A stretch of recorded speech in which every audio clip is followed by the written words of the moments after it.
have to start sometime in the 1991 That's national champion. insane. Kind of, if it's difficult or it's hard, they'll always work on the part that they're good at. Well, it's fine. It's nice to finally meet you. I know we were trying to do this a while back. I'm Joey Sinizzi. I'm the founder of the brand, and then I brought Dylan along a couple of years ago now. We've been going since 2019, and now we get the drink, so we're kind of rolling. Um, but yeah, I know. So you've met Aiden, I believe, right? Yes, I Aiden met told. Aiden. He came in, showed us a drink, Yep, told us about what you guys were trying to accomplish, the goals of the program. yep. Have you been So able to try it yet? I did try it You did. yesterday, and What'd it you was think? really good. Yeah, you I like thought it it? was really good. It tasted good. It gave me a lot of energy, and I was surprised because usually I'm into Rip It. That's my energy drink of Okay. choice. Because 9 times out of 10, when I have a energy drink, I always defer to taste.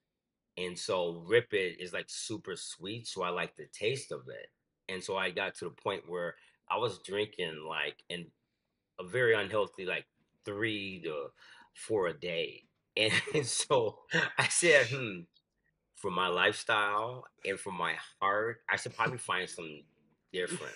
Yeah, And I right. actually tried yours on Friday, and it was like mid morning before I had to go train some athletes. And I tried it, and it gave me a nice, subtle energy, build up. I didn't feel like Rip It would give me a 0 to 60 right now, and then within an hour, I Sure. would start feeling that fatigue, Yeah, almost like for lack of a better description, like almost like a hangover.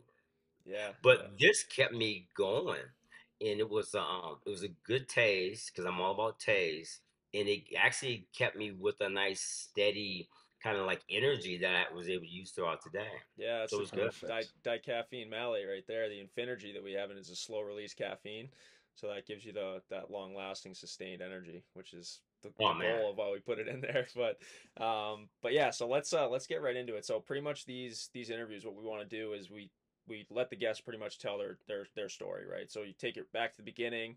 I know you said that you played football, so I guess we can start there, like your early years and then come up to this point now. I know we have a lot to talk about with starting your gym and business during COVID, during the peak of COVID, which is obviously a very difficult task to do. So, but Oh let's my take it God. let's take it back to the beginning. So, childhood, and we can lead up to this point. Oh wow, you guys are going deep. Oh yeah, oh yeah. I I grew up more with a football background, Hmm. even though I grew up, I had scoliosis, which is a back condition, with my spine. So I couldn't play tackle football growing up. I didn't play football till high school. So, my whole frame of reference in terms of like sports and culture when it comes to teams kind of happened like my senior year when I played football. And what I did was I went on to Grand Valley State. I walked on there. 2 years later, I transferred down to the University of Miami, Florida, where I played down there. So, I was down there in 91 and 92 and kind of saw firsthand what team culture was like. I kind of saw from the standpoint of, you know, when highly competitive as athletes get together, what they do from a standpoint of how they prepare, how they play, how they mindset, and all those things. And then that's when I kind of got into training, and I really realized that for me to be good, for me to be competitive, what I had to do was I had to basically set myself up so I could be successful and like train on my own. So I just started training on my own. I started working out and training on my own. I'm from West Michigan, so I would go back to South Florida, obviously football. And then when I finished at the University of Miami, I was working out for some Canadian football teams because I was going to go, try out for the Toronto Argonauts. Yeah. They had a tryout in Canada and a couple other teams. And I was working out at a park one day, and some kids saw me working out, some high school kids, and they said, "Hey, can we train with you, or could we pay you to train us?" And at the time, I was not. going down that route at all. I was like on that track of I want to go be a football player. And so I said, sure, I started working with those athletes, and it kind of spun into this thing where um, I just started working with the athletes on a regular basis. And my whole, it's kind of like the base of what we did was in speed training. So I did speed and agility for athletes. And this was like in the mid 90s. And it just spun into this thing where I just ended up training all these athletes from like 1996 to today. And, it was just by happenstance that I meet some kids at a park, they want to train, and I started working with them, really liked it. And just over the years, like meeting different coaches and, different coaching philosophies, and just seeing the evolution of sport, like from the early 90s, late 80s to now. It's like being obviously in two different eras, but like just seeing the transformation and really seeing that athletes can change their condition. Athletes can change like where they are in sports from being kind of like a beginner to being someone who's like a starter just through training. But Yeah. a big piece of that is the mindset piece. Because if you had told me, I was going to be a walk on at University of Miami, when I was younger, I would have been like, I don't know, that seems out there. But I just threw caution to the wind, and decided I wanted to be a football player. Now, I will say my years at Miami, I was not that guy. Walking on Miami, the bulk of my experience at the University of Miami came like, on Green Tree practice field. And that's that legendary practice field where we all Hmm. practiced at. And we had like the best athletes like in the country. Those are the best football players in the country. I think our second team was was probably good enough to go be someone else's first team. So Wow. the practice sessions were highly competitive. So to this day, that's why I always put a premium on how you practice and how you prepare, because I saw it at a different level. It wasn't like walk through every day, thought up. It was like legit, like a highly competitive environment, and that's what we try to create with Alpha. Yeah, yeah, no, absolutely. I mean, we've been following Alpha for a little while now. You can really tell the culture that you guys have driven into the community there, Mm-hmm. and it's great to see too because training, like you were saying, like training's gotten to a point now where you need every last bit of technology, every last bit of knowledge to get the Oh competitive yeah. edge in all these sports. And it's important to have places like Alpha that actually do that, right? Because there are a lot of training facilities that they don't have all the new and improved gear. They don't have the best trainers, like people who have done it. So like you yourself, right? Like you've already been through it. You've already gone through the route of sport, and then you've learned like how you can actually get that edge. So that's pretty awesome. I want to talk a little bit more about your football career because I think that's an interesting route to talk about. So how did it really come about, right? Like, was there a point in time where you're like, like I can actually, you know, something clicked where you're Well, like, I can make something it's of this? interesting because I'm from Michigan. I'm from Grand Rapids, Michigan. So, like back in the '80s, everyone, I mean, I was in love with college football. To this day, Yeah. I love college football. And I think back in the '80s, everybody kind of gravitated, obviously, toward the teams that you would see on a regular basis, because we didn't have the advent of like the internet to be able to see all these games all over the country. So what you saw on Saturday afternoon, you see, the regional action. You see Michigan, Michigan State, and every now and then you'd see like, a Pac-10 game or, a team from the SEC. And I saw um University of Miami was playing against Florida State, and it was on CBS. And it was a Saturday afternoon. I think I was a sophomore in high school. And when I saw them playing football, they were playing fast. They were playing like with great emotion. They were like flying all over the field. They had like these great players. They had like Michael Irvin. They had Vinny Testaverde. And so instantly, like I remember that Saturday watching them play against Florida State. Like that looks like fun football. At the time, the Big Ten was a big run heavy in it. I'm sorry, run heavy oriented conference. So no one was like really throwing that football around, and the Canes were throwing the football around. So I just gravitated and naturally became the probably only person in the Midwest who liked the Miami Hurricanes. And so that kind of became the goal. Like, okay, I want to get down. I want to be a walk on at the University of Miami. And it was interesting because I think when you're younger, you have these goals. I want to go, to play in college. I want to become this great college football player. I want to do this, this, and this. And then over time, you see that you know, your goal kind of evolves over time. I kind of realized that, even being there, I wasn't necessarily going to be that guy. I wasn't going to be a person that was going to be, playing every single Saturday. And for me, it was like, okay, what's life look like beyond like college? How can I take like sport and blend it into my life? And it was such a great experience. And looking back now, I think obviously I'm super grateful for having to go through that process. But looking back now, I don't know if I start something like Alpha had I not done that. Had I not, gone down there and did that, I don't know if I would have started something like Alpha, because even when I did the walk-on tryout at University of Miami, I didn't go down there and visit the school. I didn't, go down there and kind of visit it and take a look and then come back home like we do today. I literally bought a one-way ticket, flew down there, did the tryout, and ended up making the squad. And it was interesting because I was talking to Coach Alker was the he was in charge of recruiting at the time for like a lot of the walk-ons and anyone coming down there. And I remember having a conversation with him on the phone, about like coming down there and trying out. He gave me the information because understand too, before this was before the advent of like the internet. So there was no Yeah. emailing anyone. You're literally like on the phone trying to call somebody, sending a letter, trying to get in contact with a coach. And I didn't have this great background with a lot of years in football because I didn't play. So for me, the tryout had to be everything. So I just kind of called him on the phone and I was like, hey, I'm coming down, blah, blah, blah. He gave me all the information. And football obviously always starts before you get the classes. There's that whole month, basically.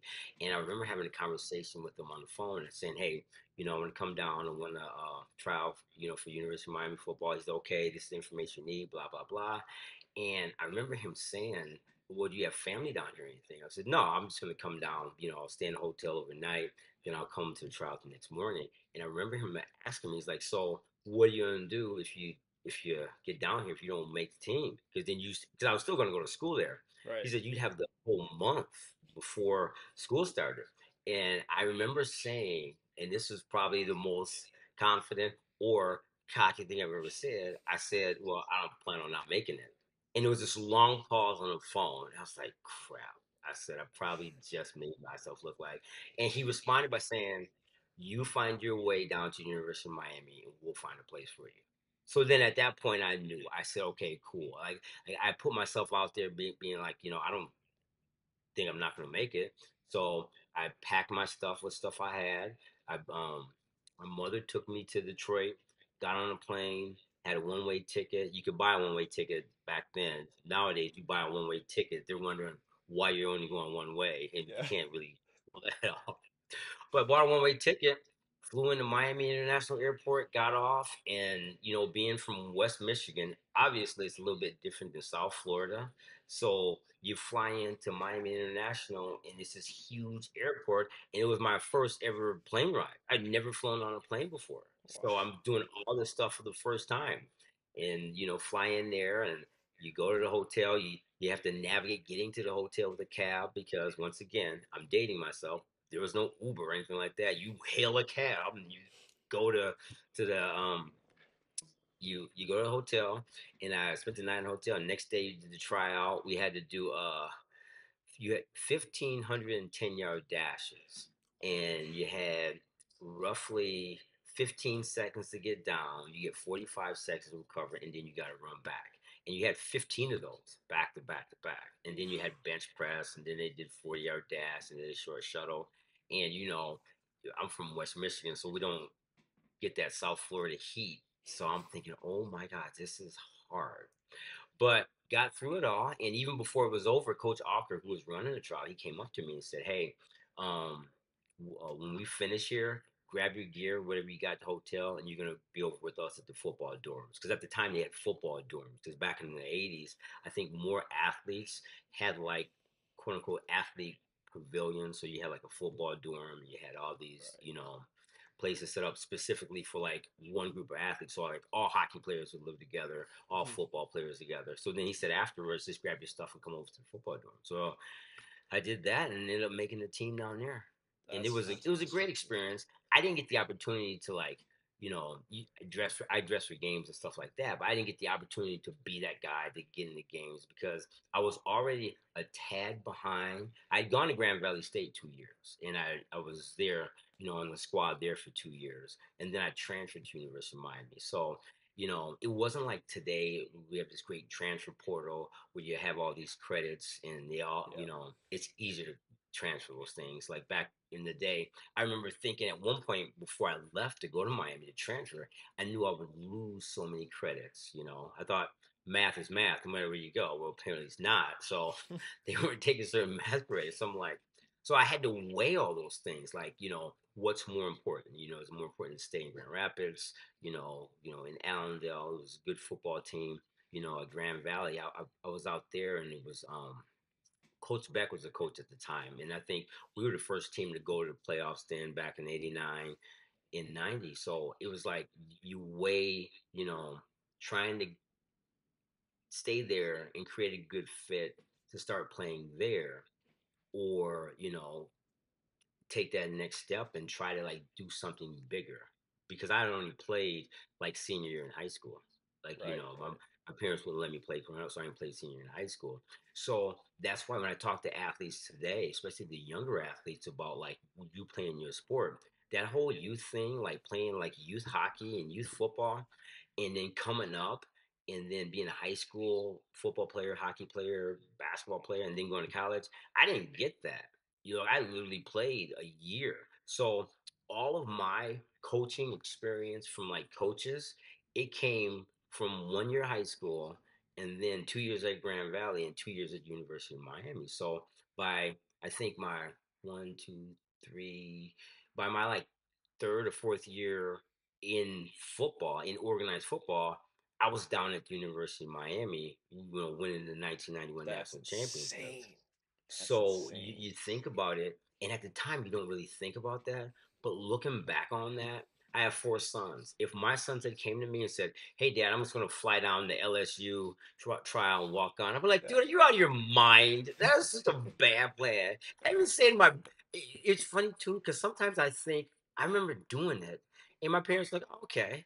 And I Yeah. remember thinking, looking back now, like, why would you let me like actually go do that, Yeah. But I think my parents they weren't really sports people. They were more education people, so they didn't really understand that whole, me wanting to be a football player piece. Right. So they didn't really, for them, it was like, yeah, you want to go try out for a football team in Miami and go play there, that's fine, but as long as you're going to school. So but it's just different. So, like my whole frame of reference in football, in sports, and when it comes to alpha, it's more along that lines of I didn't get like that dad coaching me as a youth uh football player. I got like, firsthand like Dennis Erickson, he was my coach. Randy Shannon was our coach. When I was at Grand Valley State, Brian Kelly was a defensive coordinator. So being around all of these like high level coaches, that was kind of like my football foundation. And not just the football foundation, but how you are as a player, how you are as an athlete. Like these are the things you do. This is how you do. You have to train, you have to work, you have to do all these things. You have to dial in and practice, and it was in the early 90s and late 80s. So concussions, it's a serious thing, but it was serious then, but it was just looked at differently. Yeah. Like back then, you hit your head, you just got your bell rung, you're fine, you can go back in. Now we're actually a little bit safer than we Yeah. were then. But back then, practice sessions were different. I think in all sports because it was way more physical. You couldn't just you weren't just showing up, half shell with shoulder pads and shorts and kind of thudding up. Practices I think were a little bit more intense, and I think that lended itself to athletes in all sports being a little bit better because things were more like games. Like Hmm. you if you went to I probably even hockey is probably a little bit of the same. Like back then, it was probably a little bit more physical. You could be more physical, and it felt more like a game. So I think if you fast forward to now, it's harder sometimes for coaches to replicate some of those things because it's hard to replicate like full speed kickoff and kick return Yeah. in practice Right. sessions, without, smoking a kid, So those things are just so different, So long and the short of it is my development and how I became, a football player was more from the early years of having good coaches in front of me that taught me from day one. Like I told my sons the other day, I was like, by the time you're in your fourth year of football, if you guys started, like, I think my son started third grade. You guys were in seventh grade by the time you were in your fourth year of football. By the time I was in my fourth year of football, I was like in the Orange Bowl, like, Yeah. with teammates like, Dwayne Johnson and Warren Sapp, those guys. So that was my frame of reference. And so sometimes I don't get it with athletes nowadays when, I'll get my athletes. One of my other jobs is I'm director of sports performance at Grand Rapids Christian High School. And, I'll get the athletes, they come and they're very compliant when it comes to training. But one of the things is, they'll come down and say, "Oh, Dixon, I'm so tired today, blah, blah, blah." And my guys, I have to tell them, you're literally, if you want to go play in college and if your goal is to play at that next level, you literally tomorrow night have to go play against another teenager. And if you're going to go play against another teenager who has no goal of playing in college, and if he can physically beat you, this is not for you. Yeah. You just have to have a different mentality if you want to play at that next level. And I think that carries through to how I train all of our athletes. So I think, like I said earlier, had I not done that and gone through that entire crazy process, I wouldn't be doing this here at Alpha. Right, right, definitely. And so like has fitness and because I mean it's kind of crazy that I think you said it was 4 years, right, to the time that Yeah, you four started playing. years. So was fitness and like the weight room like was that a big advantage for you or like kind of step up to other guys or were you just kind of just like the rest of them? How like Well, I how was think that? early on, I knew. I mean, I was self aware enough to know that I wasn't gonna go walking in there and all of a sudden being this superstar athlete. So I Yeah. think I was self aware enough to know that I had to train. So I remember being younger.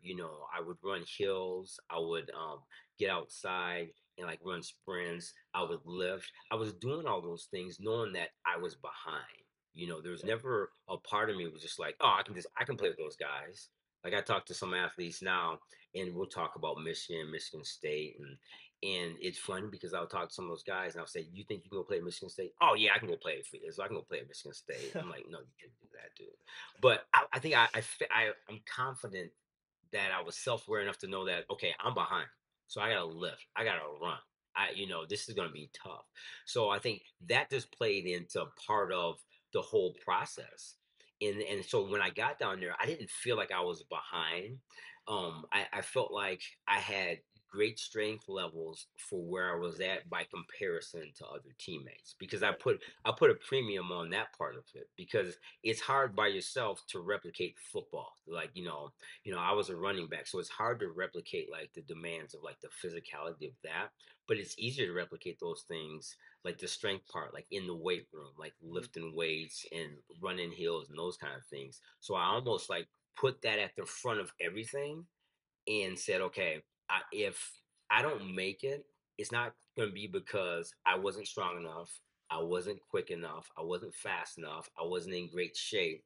It will be because of the football part. And then when I got to the football part, I just really had to invest in, learning like the whole process. Because understand, like 4 years before, I knew football and wanted to play football, but wasn't allowed to play football. So the nuances of the game, like, play calling and all that, I had to learn on the fly. Hmm. And it served me well because I actually, after in life beyond college, it's funny, that's when I started playing. So when I finished at the University of Miami, I did those tryouts for some Canadian teams. I met a coach here in town, and back then, semi-pro football was it was kind of a big thing. There was a few teams here in the area, so I started playing semi-pro football, and I played semi-pro football from the time I was 23 all the way until my last season was 2007. So Oh I just played wow. semi-pro football, and I actually was it's funny because I think all those years of prep and like practice sessions and practicing with great teams, it served me well years later. So I was a better semi-pro football because I had gone through that process, Right. Right. and I played later. I played semi-pro into my 30s. And when you're older, you get smarter about playing, especially when you're playing running back and you're Yeah. taking Yeah. a beating. So you learn, so you become more of a student of the game and you learn more how to see the field and your game IQ goes up. And so you understand, okay, if it's a run to the right, I know this lineman, he's not great at outside blocking, so I have to look for the cutback sooner. And so it's almost like your pre snap becomes better because of all those years of experience. Right. So it's like, once again, had I not gone through that whole process in college of like trying to work my way into a rotation or be with those guys and train alongside great players, I don't think I would have been very good in semi-pro football and been successful there. And Yeah. that's and it's funny because I spent more years in semi-pro football beyond college than I spent in high school and college combined. And so it's funny. That's So nuts. so I realize now, even though when I was 15, I wanted to be a Miami Hurricane. I wanted to go play for Jimmy Johnson. I wanted to win the national championship. Those are big goals that I had, but I realized that I had that process was more important for me to go through so that I could go play semi-pro football and have a great, successful career with that and spin it into something where I said, you know what, if I can do this and with the resources that I had, because once again, dating myself, there was no internet. We didn't have like these vast resources.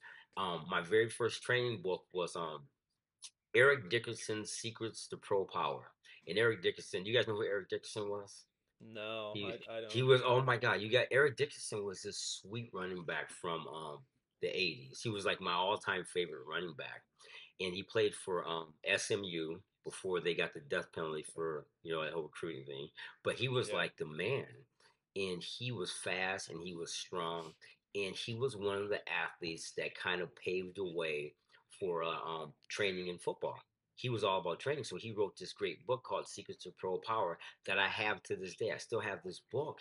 And in the book, he had all these drills, um, cutting drills, running hills. He was taking inner tube tires, tying them together, making what we would consider today the bungee cords we use today. He was making those. He had this description of how to take PVC pipe and take like cord and run it through it and make these ladders, the ladders we have today. Yeah. So Yeah. he was making all this stuff. And it's funny to look at the book now, realize how far ahead he was, Yeah. of his time. So that was the book, that was my frame of reference that I would use. And even I've gone to coaches clinics before and talked to coaches and brought that book and said, as many things that we have had that have evolved in sports, this book is from 1988, 87, and he was ahead of his time. So all these training tools and this training knowledge, it's all the same. It's Yeah. all the same stuff. I think we've evolved it a little bit differently, but it's all the same stuff. Now, Yeah. I have a few tools here like Vertimaxes. We have like digital timers and those kind of things that help, increase the process of training. And, they it's an added benefit because it's kind of like a cool perk. Like we have a Yeah. timer that you wear on your wrist. So if I'm timing when you guys in a 10-yard dash, I set an iPad up, you push a button, it beeps, and you run a 10-yard dash, and I can look at the iPad. Right. And then we also have this little clip we put on your shoe. And then you just jump up as high as you can and come down and look at the iPad. It tells me how high you jump. Those are great That's perks to awesome. have that we can add to the training. But at the end of the day, Yeah. it's all the same stuff, Yeah, it's not like the foundation has changed over time. Like the No, foundation not has at stayed all. the same. It's more like the technology Yes, advances just helped get almost like get there 100%, quicker, almost, right? Like, 100%. I feel like that's one because I was going to ask you next, right? Like you've experienced both, right? You were a college athlete, now you're training college athletes. What have you noticed? I guess since you just pretty much said that foundation's the same, the technology's just changed. What do you think from the player's point of view, mindset wise, training wise? What has changed? Is there like, do you think that people are working harder today than they were back then, or do you think it's vice versa? Like, I'm interested to hear that. Well, I always say And not that your generation doesn't work hard, and your Right. generation, the 20s. I think you work hard, but I think it's all relative. I think because, like I said earlier, we've had to change our mindset and change a lot of things that we do. Like concussion protocols are a big thing now. Now being so physical in practice, we can't just smoke each other in practice sessions. So we've had to change how we coach practice sessions and how physical we are in practice sessions. So I think athletes have to go the extra mile of doing a lot more stuff to be game ready. And I think sometimes it can lend itself to athletes think they're working hard, but they're not working as hard as they actually could be. And that's the conversation I have with a lot of athletes. And then with a lot of my athletes, I tell them the athletes that work the hardest, the athletes that I get that work the hardest, that put the time in, that put the work in, that do the extra stuff, that aren't just compliant, just show up when they're supposed to. The athletes that put the extra work in are the athletes that are successful. A great example of that is Xavier Tillman. I met him at Hmm. I was at Grambus Christian and he was at Grambus Christian. He came in, as a 10th grader. And I tell people to this day, Xavier is the same person now, um, as an NBA player as he was as a high schooler. Xavier always worked hard.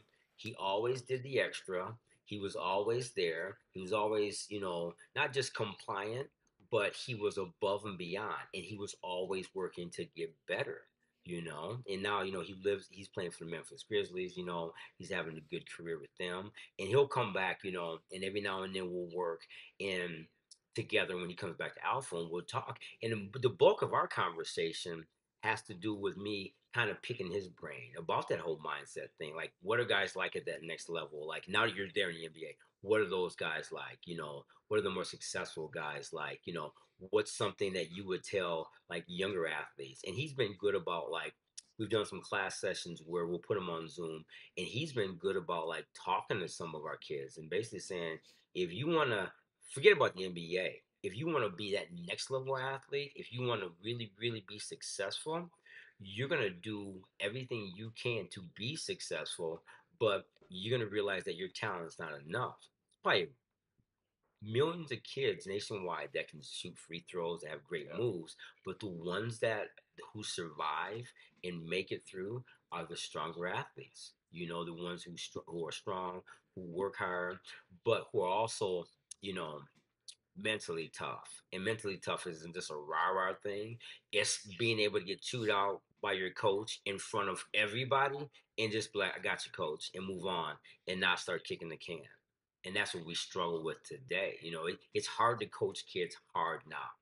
Yeah. And even with Alpha, the way I set Alpha up so that when you come in here and train, we'll coach you. Okay, as you go from one session to the next, as you go from one station to the next. But our whole thing is like we're building in intrinsic motivation. So we design it purposely so you fail. So it's hard. So it's something you have to get through because part of that mindset is being able to complete something that's hard. And I think today's athletes, they kind of, if it's difficult or it's hard, they'll always work on the part that they're good at.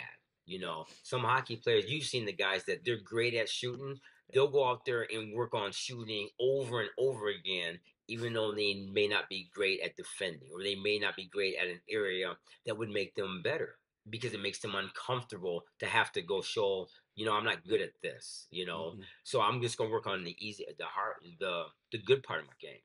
You Yep. have to work on the hard part of your game. So I think that's what I've seen from Xavier. Dwayne Washington, he's another good example. He plays for the Phoenix Suns. He was the same way when I had him in high school.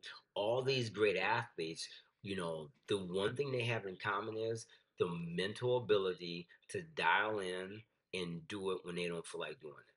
Like they have days when they wake up and it's summer and it's hot outside and I got to go to Alpha workout today. And instead of just taking that day off, then and you think, what's one day? It's not gonna make a difference. They come in and do it when it's hard. Right, right. Yeah, and on so you made a good point there, and I think one of the biggest things in today's day and age is like that comfort factor. Like everything around us is built for comfort. Like everything's a Yes, convenience 100%, factor. %. It gets hot inside, we turn the AC on, right? Oh my gosh. It's all these things around us are all just to make us feel comfortable. We don't want to feel discomfort. Like that's just how humans are nowadays. And when you mentioned that book about, I forget who the guy was that you said, the book that you read about, the he made his own ladders, his own Oh, bands and Eric stuff like Dixon. that. Right. And Yeah. I think that in today's day and age, the athletes that are coming up, there's so much access and convenience to all these Oh, advances, right? Like everybody's got access to it. So it makes it that much harder to separate yourself and be the best guy, right? Whereas in right. back in the day, all you had to do was be a little uncomfortable, make your own things, make your own ladders, make your own Yes. bands, and you're going to be better than that guy next to you. So I think just from that standpoint, like it's different now, you know. Oh, Um 100%. but then that's like where that mindset comes in, right? Which is what a lot of people don't have nowadays, is the mental toughness to actually do the extra hours or do the things they don't No, want to do, because no. they have the technology, they have everything's at the tips of our fingers, right? Like any given day we have it right there. It's just a matter of whether you want to use it or not. So And I think that's a big thing because, you know, with the advent of technology and the internet, it makes it so that today, if you wanted to go out and find out, how can I get faster? I want to get a little bit faster. As coach said, I'm slow. You can pick your phone up and yeah, find ways to get faster. And I've told people before, if some humans, some athletes were a little bit more intrinsically motivated, they would put me out of business because they would have the technology at their fingertips, and I'm just going to go research and do blah blah blah and find out how to do it and go do it. But a lot of athletes, they'll do the research, find out how to do it, and either they won't do it at game speed, or they'll do it a couple times, but they don't understand that you have to have complete buy-in to get better and do something you're not uncomfortable, do something that makes you uncomfortable.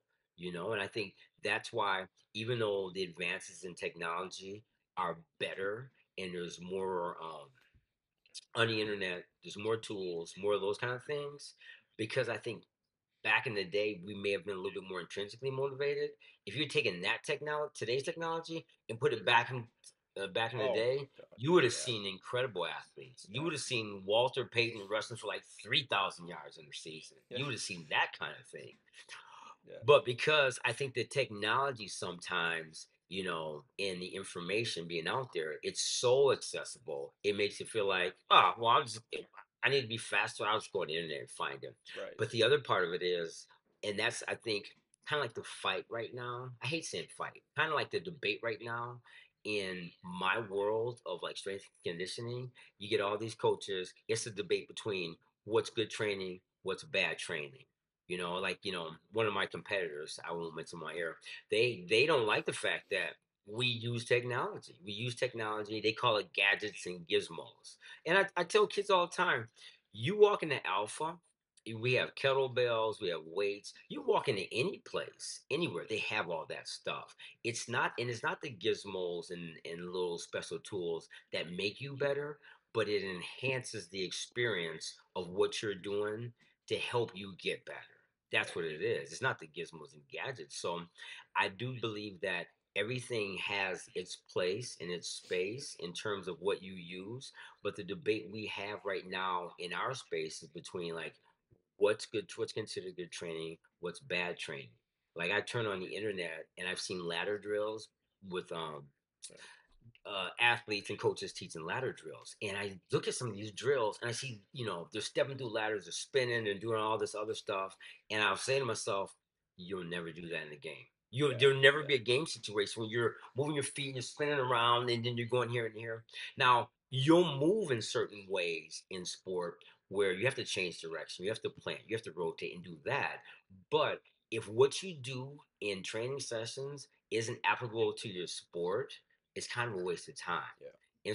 And I've even had kids that I've had going through ladder drills and they say, "Oh, can we do this ladder drill?" And then they'll sample it. And I'm like, "No, we're not doing that." I said, "No, we're not doing that." Yeah, And I've even jokingly said to some kids sometimes, "Stop looking at the internet yeah, because that's not real." Because if that was so real, in terms of like a ladder drill where someone's taking one foot, stepping in, then they're spinning, then they're going to the other side. And they're doing, if that was so real, everybody would be doing that. That's not what makes you better. It's efficient movement, like how you move through a ladder. And I've even had people come on and say, well, ladder drills aren't good for training.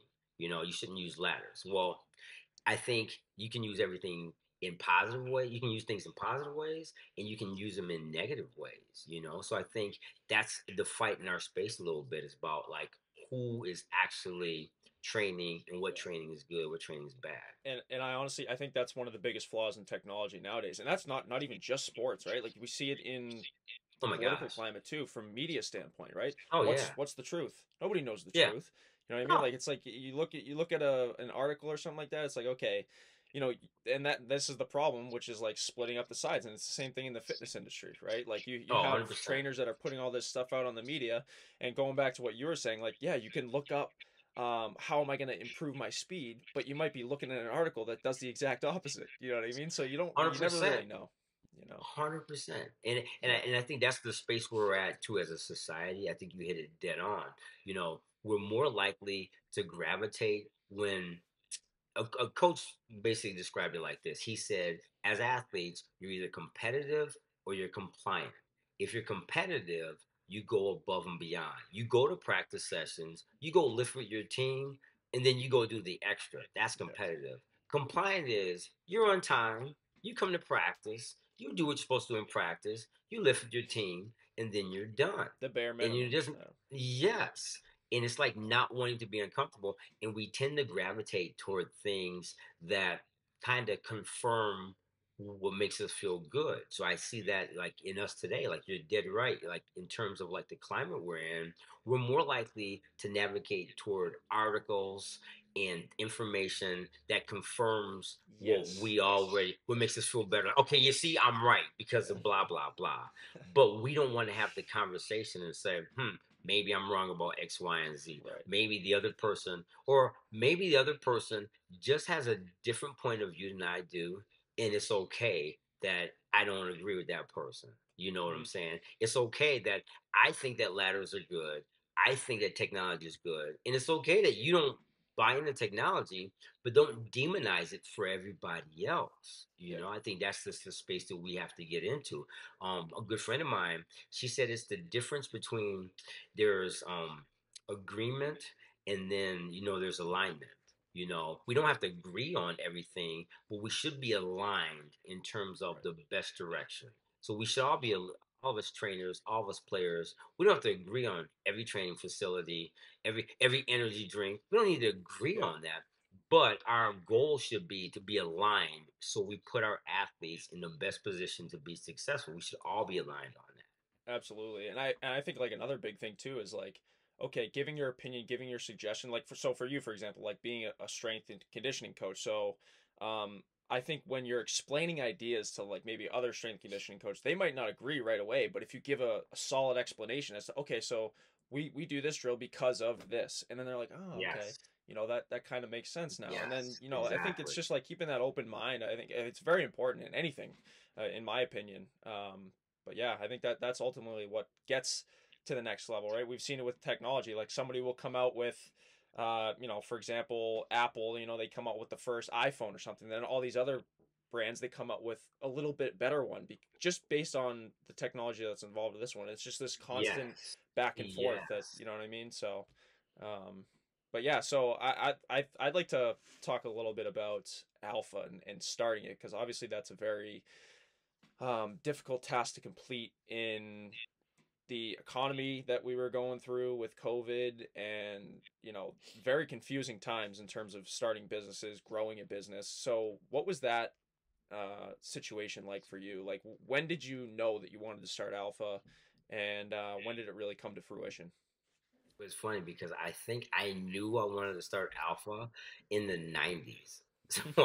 So it's like in the 90s, I was like, okay, if I ever did this in house at someplace, I would do it this way. And I think over Right. the years, it just kind of evolved from just doing some speed training with some kids outside to this Hmm. whole training philosophy where I worked at health clubs and I liked the health club industry. And I said, how do you add performance training to that?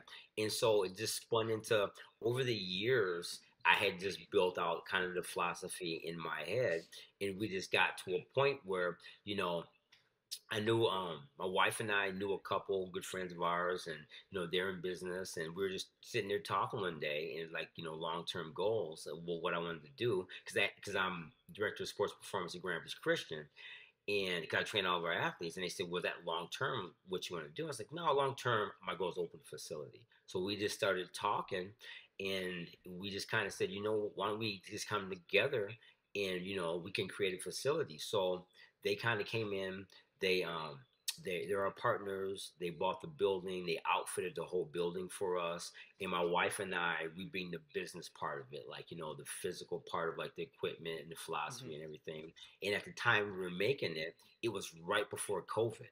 So it was right before COVID. So you're thinking, okay, cool, we'll be good, Yeah. blah, blah, blah. And all of a sudden COVID hits. And it was during, I think my partners bought the building in December, and then they started outfitting the building. And like, it's and you'll see it. It's a nice big warehouse, but it needed painting and all this other stuff. And so COVID hit, so all the work had to stop. So we went that period where there's no work. So I remember, and we were all at home, and I got four sons at home, and I love my sons, but all of us home together all day long. Oh my gosh, it was great, but it's like needed a break. Hectic. So what I did was I would leave during the day, and I would come to Alpha, and I would paint. So I painted the lobby, I painted the bathrooms, I painted the recovery section upstairs. I just basically kind of jumped in and started doing some of the work that the contractors couldn't do because everyone was at home. So I spent Right. time painting and everything, and it was 2020, and then all health clubs had to be closed. So then when we move forward to the summer, all of us were, when I say all of us in fitness, because I knew people who owned F45 and different cross training places, and well, you could work out outside, but you couldn't work out inside. And I had this great facility with all this equipment that was brand new, but we couldn't work out Couldn't use inside, it. so I Yeah. couldn't open it. So, and at the time, Xavier was getting ready for the NBA draft, so he needed a place to work out, and so we could work out outside. So what we would do is, this was crazy. Looking back now, this was insane. We would open up the doors, and I went out and bought this carpet from Menard, this outdoor carpet, and we would take stuff outside. So we took dumbbells outside. We took like the assault treadmills. We rolled outside, and we put everything outside. So we would train outside. It was the craziest thing because we're outside, and I remember looking inside this facility. I'm like, I have this brand new facility, and I'm 10 feet away. We just had to be outside. So we're 10 feet away from the building, Yeah. and Your it's dream, right? Build this amazing yeah, place and you can't even use it. I know. And so finally, COVID, they said we can go inside the lift. They said we just had to have the restrictions with everybody. But the thing that honestly helped us in the whole COVID part was our philosophy is made where we say we'll only train 15 athletes at a time max because we Mhm. only want 15 athletes in the building training.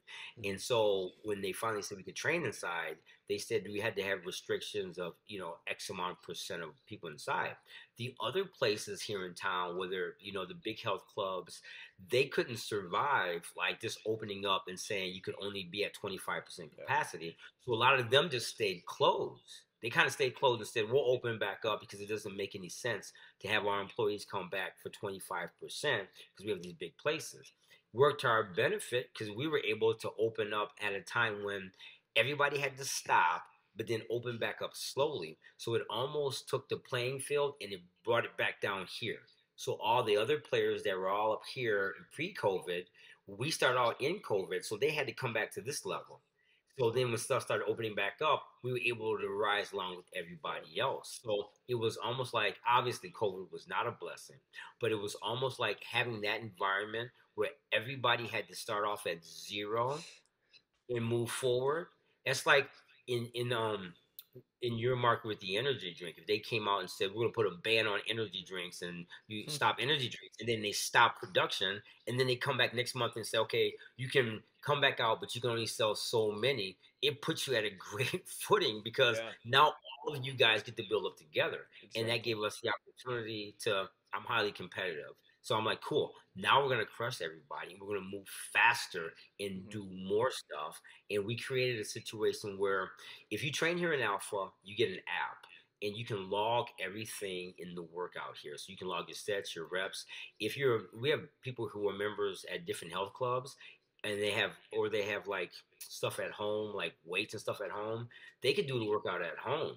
So our philosophy is train here, train anywhere. So if you're an athlete, you can come here and train, or after school, if you can't make it here, you can go to your weight room. You have our app, you can train. So during the whole COVID time, we actually launched something called Alpha Up. And so we went out to the community and we said, okay, since everyone's at home, we're gonna give you a free access code. We're gonna build home workouts. They don't require any equipment. So we built this following of like, I think we had 800 people at home doing workouts. And I could go on there and I could see who was doing the workouts. And so every week I would design, like, it would be a 6 day per week workout, and it'd be challenges in it, and they would be free. You just need the access code. And we had all these people, that were doing workouts at home before we opened. So it was almost like having a dedicated audience for a business that had never been open. That's And insane. so Yeah. then as we built up toward the opening, I could communicate with everybody and be like, hey, we're gonna be opening next week.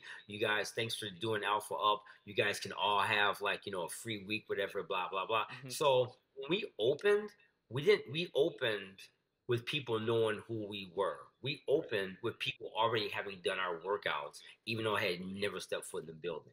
Yep. That's And awesome. COVID, so like COVID was terrible in a lot of ways, don't get me wrong, but it was a blessing in a lot of ways, especially from a business standpoint. So we always talk about like athletes, like getting the competitive advantage against another Yes. athlete. Like, what are you going to do to separate yourself? But businesses were challenged. They were challenged to find a new way to adapt and improve and bring in revenue, right? Like Oh, especially 100%. big businesses, right, that have employees, they got to supply their families with income, right? Like Yes. these business Yes. owners, they had to do what you did, right? Like you come up with a way to outwork your competitors and be able to win over the consumer, win over the client, whatever it might be. We saw it with the restaurant industry, right? Like they Oh my couldn't they gosh. you couldn't go to restaurants. So what did they do? They did like deliveries. You know what I mean? Like Yes. takeouts and stuff like that. And you utilizing technology, right? Like just like you guys did with the at-home workouts. And I think from a technology standpoint and from a business standpoint, COVID forced improvement at exponential rates amongst businesses, right? Like I think Oh, they got a 100%. huge leg up going forward because they were like, oh wow, maybe we weren't doing everything we could, you know what I mean? Yes, And yeah, exactly. it really improved that aspect of things. But yeah, that's crazy because Dylan and I eventually our goal is to someday have a gym facility just like similar to Alpha, not in your Nice, market man. over there, but but No, you know still, what I mean? this is where I'm at in this space. I I don't believe that, like, when we started Alpha, I said everybody is not going to like our training philosophy. Everybody's not going to come here, you know, but we can help, like, move the needle in the space. You Yeah. know what I'm saying? So we have like all these community collaborations that we form. Like, I formed them with my friend Holly. You guys should meet Holly. She owns F45. So we formed a collaboration with them, even though they did training. We have Normatech Recovery here. So we formed a collaboration with them. We said, you know what? Your members will probably not come over here and train, but they'll probably take advantage of the recovery. Right. We formed a collaboration with Extreme Cryo.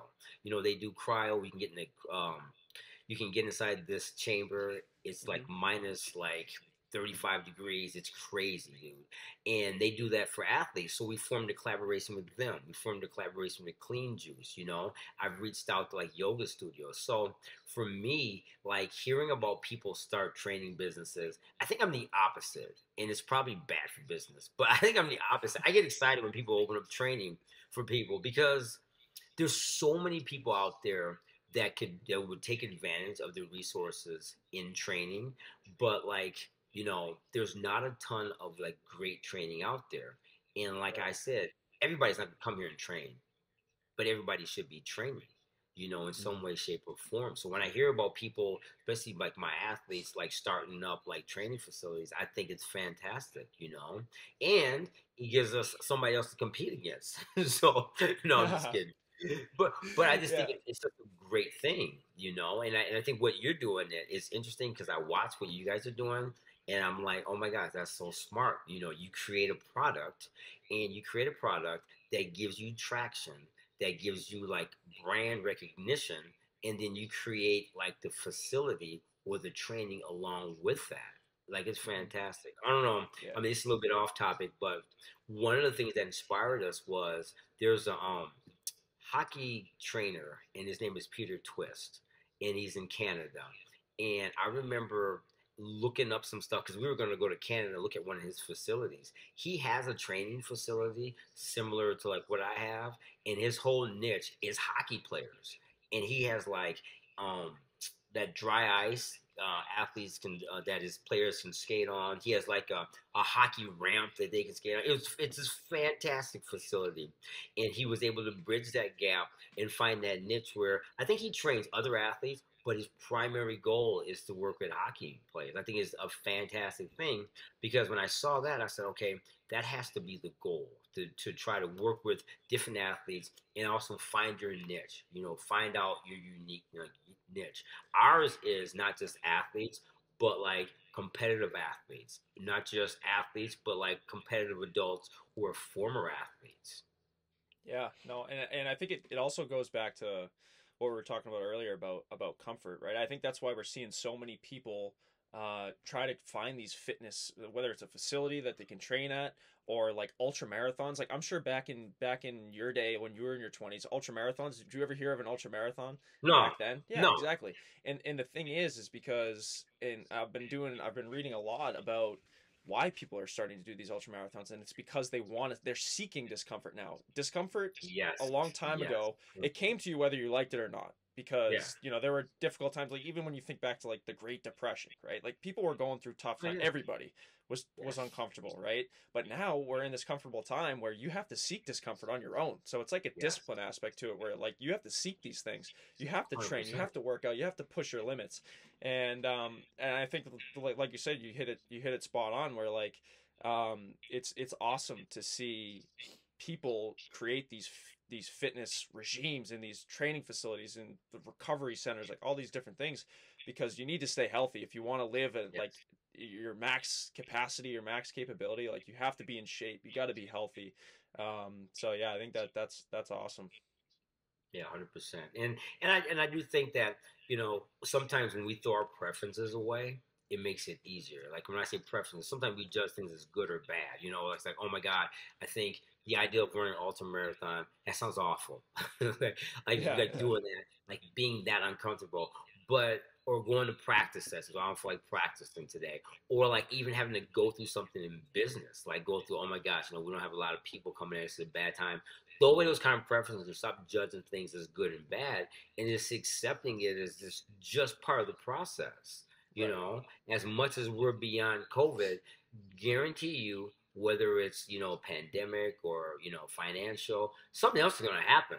But that's just Hmm. part of the process. It doesn't mean we're at the end of the world. Everything's not end of the world, earth shattering.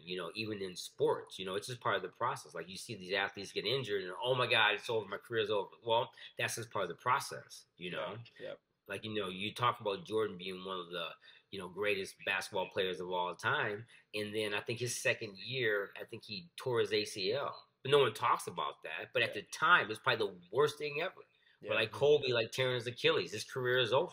That's just part of the process, and we don't Hmm. embrace that part of the process. Even you're right. Even in business, we think, "Oh my God, business is bad. We need to change this, evolve this, close doors." No, you have to learn how to navigate through that as part of the process. Yeah, absolutely. And I also think there's like a time perspective to that too. Like when an athlete gets an injury, it's all they can think about, like my career, like Yes. like everything's all messed up. But when you think about it in the grand scheme of things in your whole career, right? Like a 3 month injury, like Yeah. that's nothing. You know what I mean? That's Oh my nothing. gosh. Yeah. Um, It's a so speedball. yeah, and it's funny. It's funny we're talking about that because our manufacturing facility that we use down in Georgia, we were talking to him. We were on a Zoom call and we were just talking about production, getting prepared for it. And he's like, yeah, it's kind of funny because we were talking about like the economic times now, where it's like, okay, we're coming out with an energy drink. It's like the economy's not looking so hot right now. Like we could be going into a pretty good recession. And he was like, yeah, you know what? We want to know the funny thing?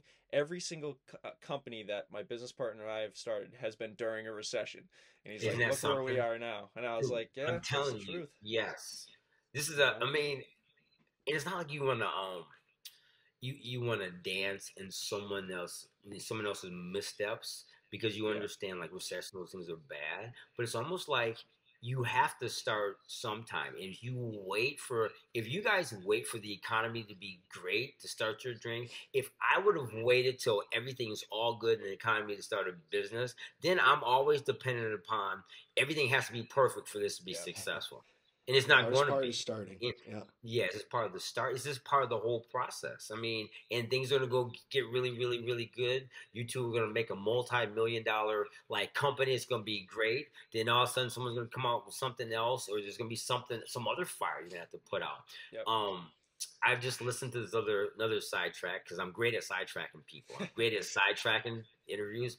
I listened to this podcast, and it was called "How I Built This." And I'll send you the link. Yeah, And definitely. this guy, he's talking about like that all these major companies that we know of now, that like Google and all these companies and the startups and like the things they went through as like quote unquote normal people, like people coming in and saying, "Hey, I'll invest in your business," and you thinking that's the best day of your life. And next thing you know, they're trying to take half your company, or like I read this book called Shoe Dog, Phil Knight's Oh yeah. book. Yep. I It, read that it, too. it, yeah, and it's fantastic reading about how he's sitting in his living room thinking, okay, I gotta find a way to get these orders from Japan. So we have to take all of our money out of the bank to go buy shoes from Japan and make sure we sell them. And he's sitting in his living room chair thinking about this. And now he's worth $50 billion. And it's not even about the money part, but it's a part that I think it's that part that as humans, we're all on this human journey, and we can relate to that. You can relate to somebody sitting in their living room, like, man, how are we gonna pay this? How are we gonna do Yep. blah blah blah? But by seeing someone else go through this, it gives us like that example that that's something that can be done. Like we can navigate this, you know. Yeah, and honestly, like that's like one of the main points of this podcast is like I think that's one of the biggest flaws in media nowadays is like it's always the great things, right? Like on the internet, Yeah, right? You always see like the successes and this, that, and the other thing. And we kind of want to bring light to like the journey, like the yeah. things that these athletes have been through, that these business owners have been through. And it's almost like I feel like people are hesitant to begin something, whether it's a journey in an athletic career or Yes. business, because they're like, oh my God, there's no way I can reach that. But you No. really, it's about like the day to day. Like, yeah, you're gonna have your highs and lows, but I think it's all about the lows, right? You learn from the Oh, lows. You 100%. know. So, and it's really tough in today's day and age because especially like kids that are younger than Dylan and I that are seeing these things and they're like, wow, like there's no way I can get to that. There's no way I can reach that, and that's what Right. why we do these interviews because you got a story like yourself with starting Alpha, and it's like, oh, okay, and then you have some listeners that are like, all right, maybe I can start something Yes. like this, you know. So that's 100%. what it's all You know. about. And I've told, and even talking to my athletes at Grand Rapids Christian I work at, I say, you guys have the advantage of technology where, nowadays you could be a young kid, you could come up with this great innovative idea, some kind of app, and go out and make $1 million. I mean, Yeah, that's the possibility for you guys. So, the possibility because of technology and all these things has increased for you to kind of get to your goals faster. Kind of. I mean, still got to navigate it and go through some bumps. But I say, with all the tools at your disposal, you have the ability to actually be the greatest generation. But like you yeah, said, it's going to take some getting uncomfortable.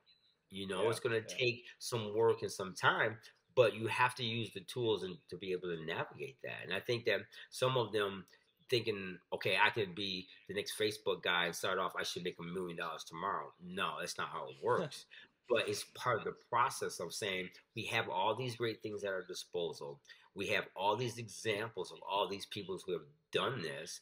I can put my best foot forward to do something. And like I said earlier in the podcast, if your goal is to go play in college and you're playing against a 16-year-old who doesn't have that goal, with all the tools you have, you should dominate that 16 year yeah, old. yeah. That has to be the goal. Absolutely, absolutely.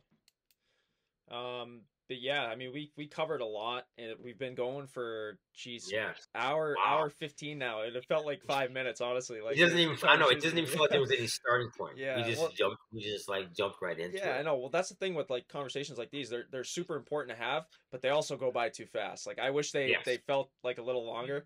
But I feel like we have a lot more to dissect, but we try to keep our episodes to like around like an hour or so, just That's from a perfect. listener standpoint. But we definitely got to have you back on again. And but Dylan, do you have any questions for him before? I know you didn't really get to butt in at all.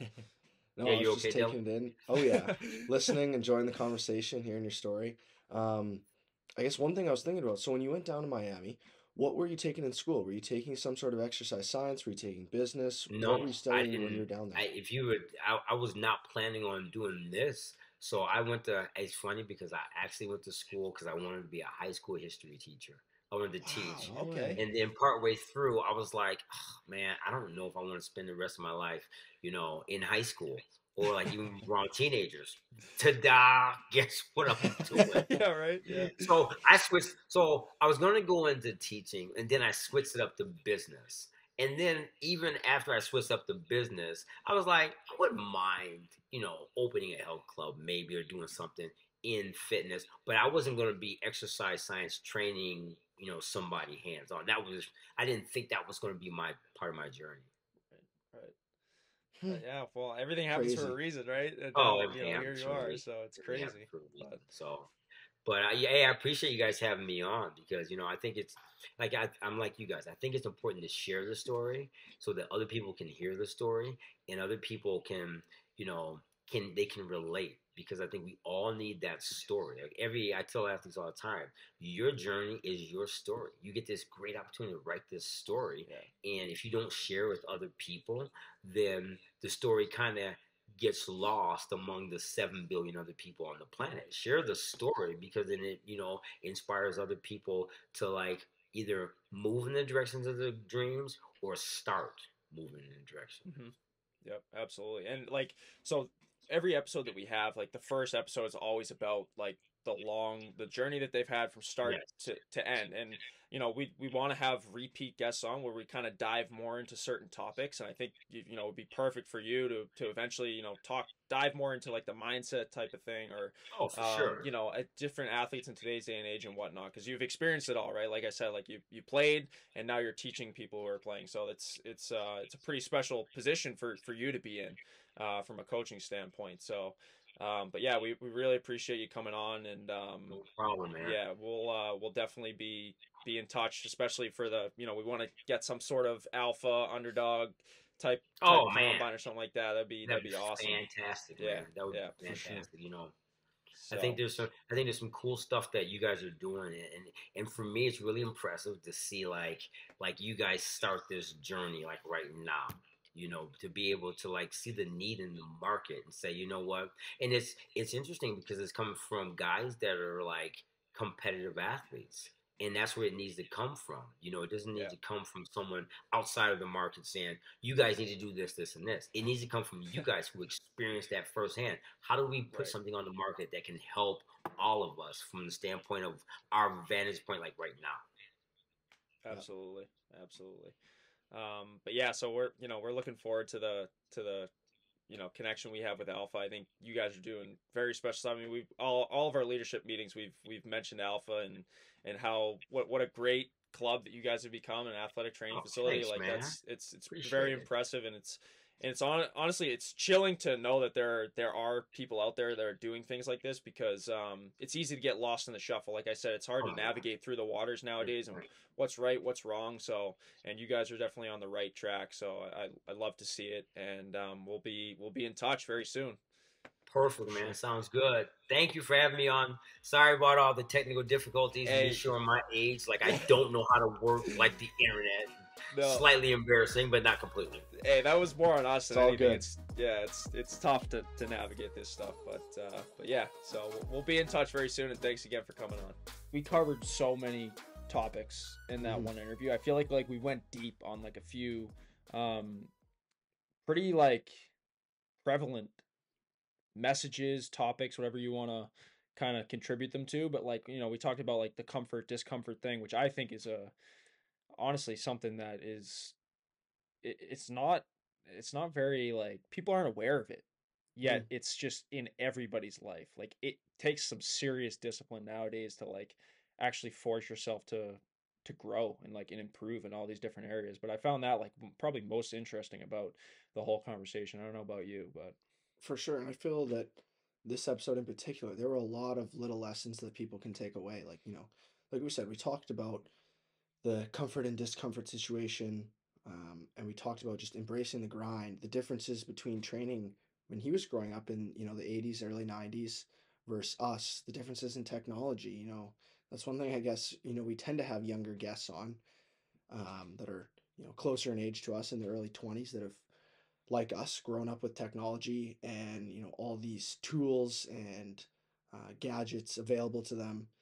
So it's nice to hear a different perspective of what it was like, not back then, not to make them sound super yeah. old, but talk about like before the internet, what it was like growing up training. Yeah. It was kind of curious. It was interesting to hear him talk about when he went down to school, like you just went down on a tryout and one way ticket. He was just navigating on its own. Like to think nowadays, when I come down here, I can send my parents a text, hey, at the airport, made it, all checked in. Yeah. That wasn't you couldn't do that back then. So it was, but not to get sidetracked there, but there was a lot of different lessons that people can take away from this episode. Yeah, absolutely. And I think it's also just like you were talking about, like it brings awareness to more of our age group. It was like, oh, okay, like we kind of have it made, not have it made, but like everything's at the tips of our fingers. So like how we want to use it. The way I see it is like you have two different ways you can go with technology. You can use like the discomfort path, which is like utilizing the technology to advance your training, to Mm-hmm. advance like your intelligence, whatever it might be, because those tools are out there as well. Like there's Yeah. plenty of things out there. You can go on your laptop and learn whatever the hell you want to learn. You can go on your iPhone, learn whatever you want to learn, or figure out all these different training things that can help enhance your performance on or off the field, ice, court. Mm-hmm. But you can also use technology to play video games and use social media for hours on end, like all those different things, which is obviously the comfort path. You know The what I mean? comfort. Yep. It's all about making everything quicker, easier, less work, Yep, less responsibility, and it can be great absolutely. when it's used in the correct manner. Um, Yeah, yeah, definitely. And I mean, his whole path is discomfort. Like the whole thing was discomfort, right? Like he even said it. He was playing 4 years of football before. He won a national title. Is it? Did I hear that right? yeah, that's what he said. Yeah. Yeah. So I mean, even that, and then just from the underdog mentality standpoint, like he didn't play, right? Like Hmm. he was in the shit though every single day, like putting in the work, like training. Like that's the stuff that goes under the radar. Like they're not seeing his performance on the field, but he's still putting in the work on a daily basis. And that obviously carried into how he was able to build Alpha and actually start it. Like starting it during a pandemic, man. Like how many people, probably more than 99% of people would have just packed it in and said, "There's no way this is going to happen." And he just freaking went through it. Like he was painting during the day, like he was building the thing. He was literally building the thing on his own. You know Hmm. what I mean? During Granted, COVID, like when yeah, everything was shut down. yeah, Yeah. like he had help from other people, but the whole vision, from a vision standpoint, like he had it all set up, and he set up the team, right? How many times have we talked about like getting the right team on board, and um because ultimately you can't do everything on your own, and obviously he had people who were there to help him, like his wife and like all these other things, and that all comes into play. And you can tell, like he's a very, like I said before we got on, he's a conversationalist. He's a very outgoing person, and obviously Hmm. that's huge for growing a community like he has with Alpha. And I thought that was very impressive to see what he's built thus far, and I'm excited to be involved with them now. I think Yeah. there's a lot of benefits on both ends. Like I think they're going to add a lot of value to us, and we can add a lot of value to them from the hopefully the multiple types of drinks that we come out with, and from a supplement standpoint, you know what I mean, for Yeah. their athletes. Yeah. It's the start of something special. Like you said, he's built a culture there, and like you said, he talked about his competitors. Some of them are like, oh, at Alpha they just use all the technology and gadgets. But when you use that the correct way, it can elevate your performance. And he's created a culture where guys are seeking that. You know, people train there for a reason, and you know, it'll be cool to be a part of that and watch us and them grow, us together grow. It'd be cool. Absolutely. Yeah, and it was really he mentioned that book, and I've honestly been thinking about it all day, about the book that he read about the guy, and I forget his name. I don't know if He's a you remember. running back. Yes, I'm blanking on it too. Um, for speed and power development. Yeah. Yeah, but regardless, like he was making his own path, right? Like everybody was going this way and he went the other way. And look at, sure enough, like today we have ladders, we have bands, and he was creating all these things on his own. Um, and it just goes to show you, like, kind of everything's up to you, like the path that you want to choose. And is it going to be like you got to choose the tough path every single time? If you choose the easy path, there's got to be something upstairs that says this isn't the right one for me. You know what I mean? Like, it more often than not, taking the difficult route, it might not work out, but it's going to make you a tougher person, more resilient in the end, to chase your next endeavor and to face the obstacles that are inevitably going to come your way. Yep. But yeah, that was pretty spectacular, and like I said, I'm excited to have him on again because I feel like we were just getting started, Oh, and yeah. and And we it talked a was lot an more about his football career than I anticipated. yes, Um, yes, and a lot, like I said earlier, a lot of other life lessons about training, about developing yourself. So we got into a lot of things that we didn't really plan for. So there's more left on the table that yeah, we'll have to discuss later on.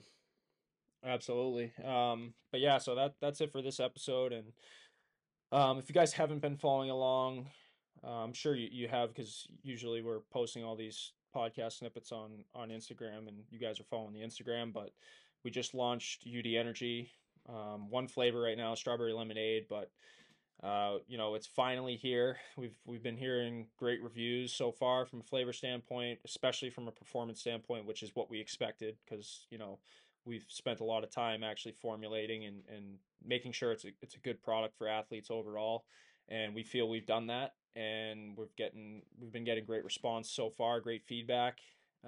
So you can check it out on our website, www.udenergy.shop.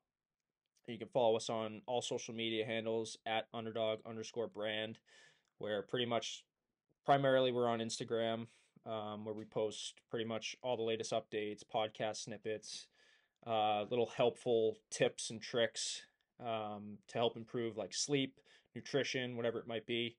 And then obviously all of our clothing content and energy drink content. So thanks again for listening.